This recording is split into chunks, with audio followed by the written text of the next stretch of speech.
PR পদ্ধতিতে আগামী জাতীয় নির্বাচন এবং জুলাইয়ের আইনি ভিত্তিতে গণভোট দাবি এবং সংস্কার, প্রয়োজনীয় সংস্কার এবং 14 দলের নিষিদ্ধ সহ 5টি দাবি নিয়ে সারা বাংলাদেশে একযোগে আজকে মানববন্ধন হতে যাচ্ছে। ইসলামী 60টি দল, তারই ধারাবাহিকতায় আমরা আজকে ভোলা জেলাতে এই মানববন্ধন করতে যাচ্ছি। আমাদের দাবি হলো জাতীয় নির্বাচনের আগেই গণভোট দিতে হবে। অনেকে বলে থাকে নির্বাচনের দিন ভোট দিবে গণভোট, এটা মানে একটা তামাশার বিষয় আর কি।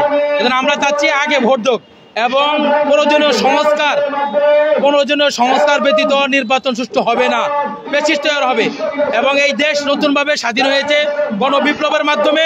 আমরা চাচ্ছি নতুন পদ্ধতিতে পিআর পদ্ধতিতে নির্বাচন হোক।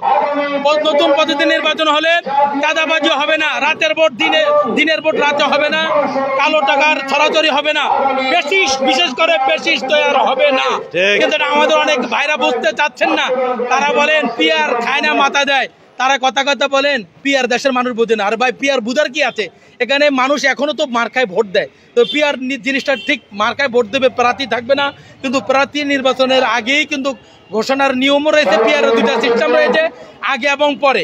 অতএব পিআর হলো এটা সবচেয়ে একটি সুন্দর একটি ব্যবস্থাপনা। আপনারা তো কথা বলেন যে আমাদের 70% 60% ভোট রয়েছে, তাহলে আপনারা পিআর পদ্ধতিতে ভোট দিতে সমস্যা কোন জায়গায়? আপনারা পিআর পদ্ধতি মেনে নেন। এই দেশে পিআর হলে এই শেখ হাসিনার মতো আর ফ্যাসিস্ট তৈরি হবে না।